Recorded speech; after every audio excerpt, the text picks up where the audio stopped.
move to Robinson's Arch and pray there in the place that's been designated in these new initiatives. Correct me in a moment, let me finish the question. Okay, so then once that happens, if it does, and let's say the violence goes away, the negativity goes away, the traditional space of the Kotel remains what it is, the egalitarian or progressive, whatever you want to call it, in Israel moves to this area, is there then a purpose for women for the wall? Yes. So okay, first of all, our goal is not actually, we do not view Women of the Wall moving to Robinson's Arch as a goal. We actually think that is not a good thing. We would like unity. We would like everyone, Women of the Wall, Haredi, non-Jews, everyone to come to the Kotel and pray at the women's section or men's section respectively, and just respect the traditions there.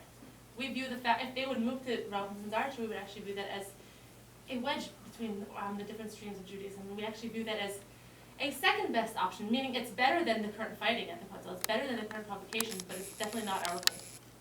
Our goal is really just to everyone to show respect. That's, okay, so, so your primary goal is to have everyone, the Kotel be exactly the way it is, which means basically praying in an Orthodox traditional fashion. Actually, another point I want to make. But your second goal would be that there at least be division and be peaceful. Yeah. And if I may also just follow up, so might you consider, if that battle is won with either one of those outcomes, would you still use this as a platform for reinventing yourself to create other ways of increasing, women come to, 12,000 women came to the Kotel and that hadn't happened before, so that's a different type of outcome. They said it was actually the largest gathering at the Kotel, of women ever. Something else I forgot to mention is people talk about how the Kotel is a Haredi synagogue. It's really not. There's no Haredi synagogue in the world that is actually run like the Kotel is run. Haredi people actually have issues with how the Kotel is run. I think it's too lax. It's actually a compromise on both sides. So yes, there's the only way a place could actually support both sides is make both people feel comfortable is finding a middle ground. And the Kotel is actually run by a middle ground that people on both sides are actually unhappy with. If the whole situation with the Kotel gets resolved, absolutely we still have a purpose. Our purpose is because there's still a really negative message being spread about the Orthodox community in the media and international, both in Israel and abroad. And our goal is to continue standing up for the voice of the Orthodox community. Okay, some questions? Yes. How is Women of the Wall, how are they getting their funding? They have a fair amount of money. Where's it coming from? They go on speaking tours to the U.S. Could you repeat the question again? Oh, how are Women of the Wall getting their funding? I said because they go on speaking tours in the U.S. and talk about how they're fighting for women's rights and religious freedom, and they use very good catchphrases like "Women's Lib" and "Back of the Bus" and Rosa Parks and other things actually apply. What? The cover of their webpage says that Barbara Streisand gave them $1 million. Okay, so that's She's a big underwriter. Next question, anyone? Any other questions? Yes, please. Thank you very much for coming to Kansas City and talking to us. I really appreciate it.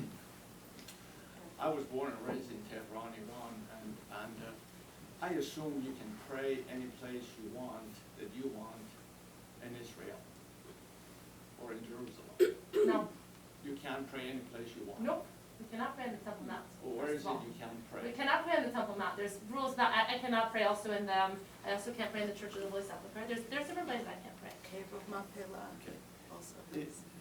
The Western Wall or the Kotel is a very important place to Jewish people. Yes. And it is very disheartening and sad to see that a Jewish woman can't pray where she wants to. It's really disheartening to me in this day and age. A Jewish woman can become a doctor and a lawyer and become hopefully president of the United States, but she can't go pray, talk to her Hashem, to her God, where she wishes to. And I'm not here to convince you. I just want to ask you to think about that and meditate and talk to Hashem about that and see if there's a change of mind.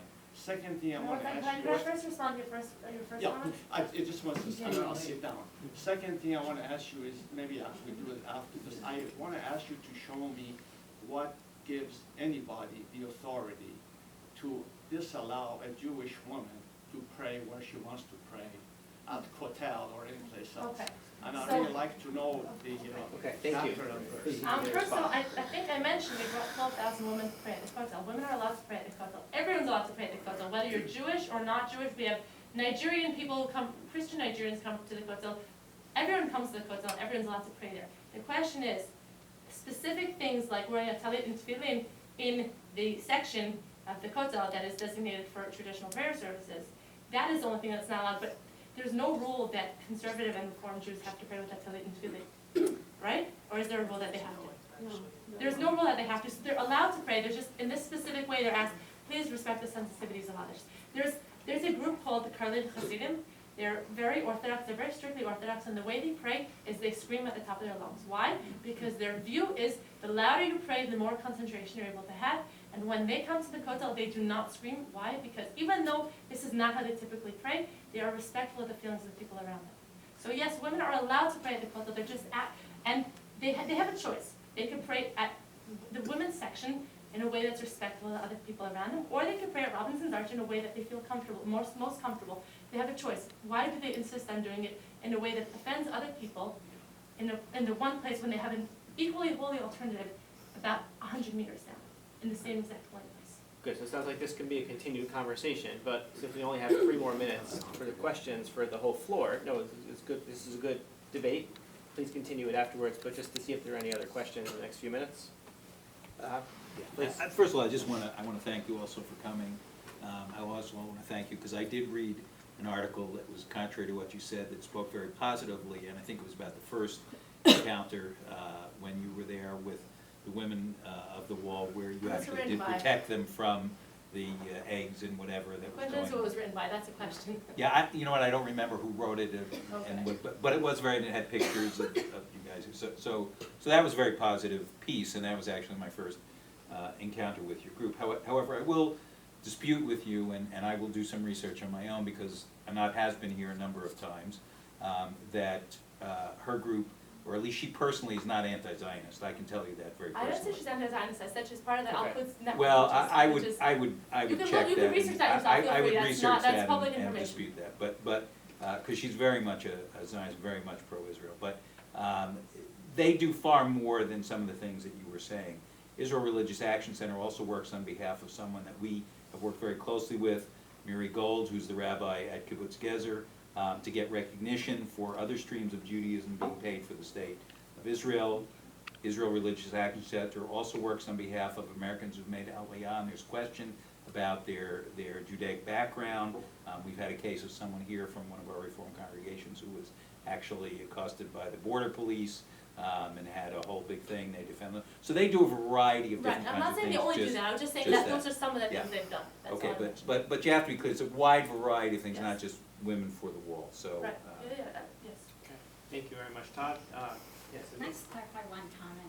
Conservative women do wear talit and tefillin Right, yeah. and are required to. Are do required so. to? And it's That's not what- michayevet, like what I do, and so if I don't put on talit and tefillin in the morning, I'm just as. Okay, so but can you do it at Robinson's Arch, or do you have to do it in, at that place? I have not done it. That's what I'm saying, I've only is- visited the practice. Okay. And put That's notes fine. in, it's just, but not, Okay. hasn't been the right time. I guess I would like to. But, yeah, I just got. Oh, all right, welcome. Anyone else have questions? Okay, one more question, and then, of course, everyone can stick around. All right, if there are no further questions, thank you, Ronit. As you can see, B'Shah Tova coming out, to make this trip in a couple months from now. Really appreciate it.